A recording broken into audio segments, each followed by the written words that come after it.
They control the weather. They mine the oceans. They control volcanoes. They control earthquakes. We are now witnessing the greatest transition in the history of the human race. Transition from type 0 to type 1. The generation now alive is privileged to see the birth pangs of the birth of a new civilization.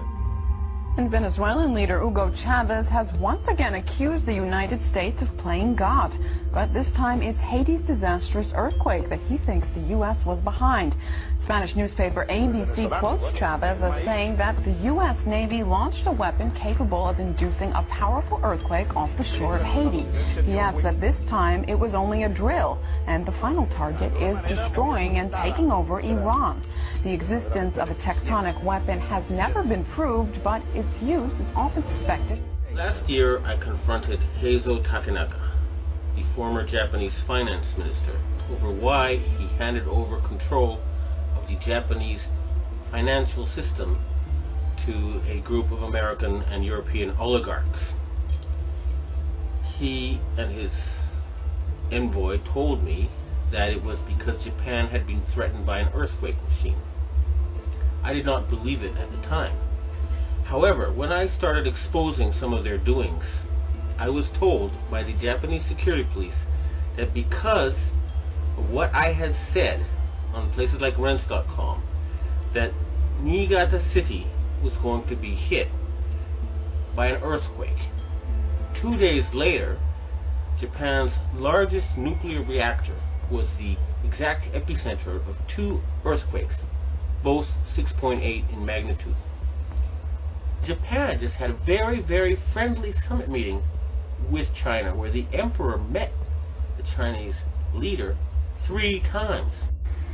There is a possibility a part of Japan will sink.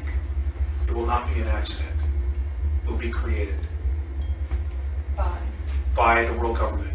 Tonight, breaking news, Japan's tsunami disaster. A huge quake triggers chaos as people flee swaying buildings and city fires.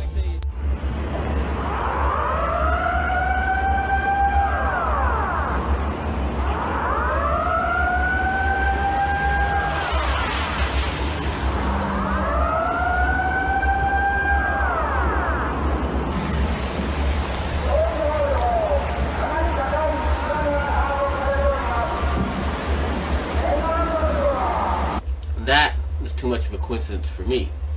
So I started doing research and found out about HAARP, H-A-A-R-P.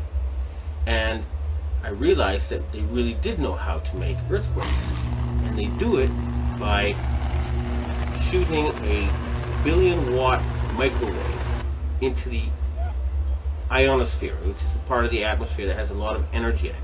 That pushes the ionosphere up into outer space, and then it rebounds. And the way it rebounds can cause earthquakes. Just like an opera singer can break a glass by singing at a certain level, or by dragging your fingernails on a blackboard, you feel a weird sensation. If they adjust the vibration for the rock underneath their target site, they can do that. Originally approached me in 1984 to find a use for the natural gas on the North Slope of Alaska, which they could not sell. To give you a feel for how much gas they asked me to find an application for, it was enough gas to produce all the electricity in the United States for a full year. I originated some ideas for military applications and unofficial civilian applications. Applications discussed in the patents included destroying missiles. Communications control and disruption were included.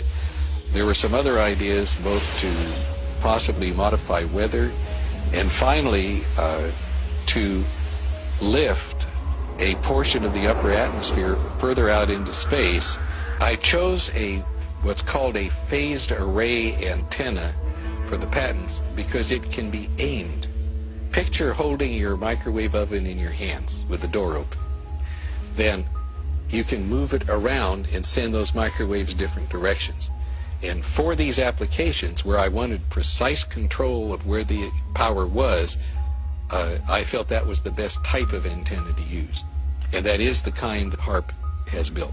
HAARP can paint designs in the sky, if you will. You know, it can take the beam and move it in any pattern that the scientist who's doing an experiment might want to do.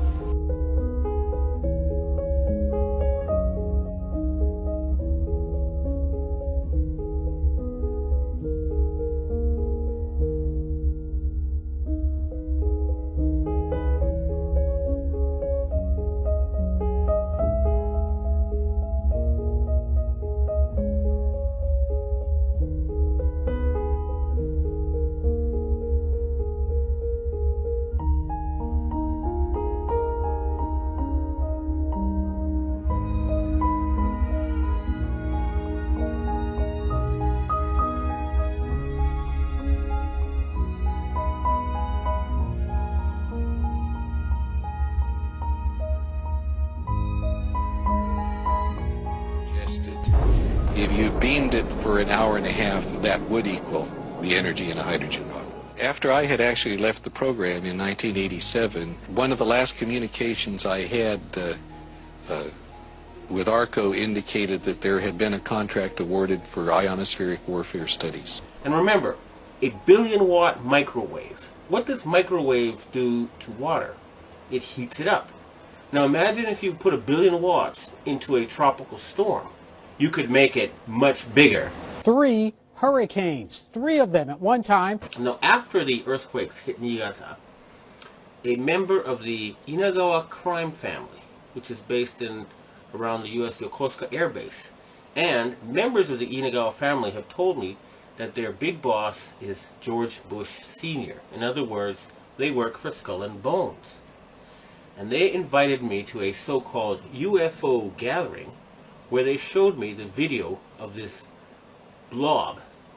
They told me it was a UFO, but it was obviously, to me anyway, a plasma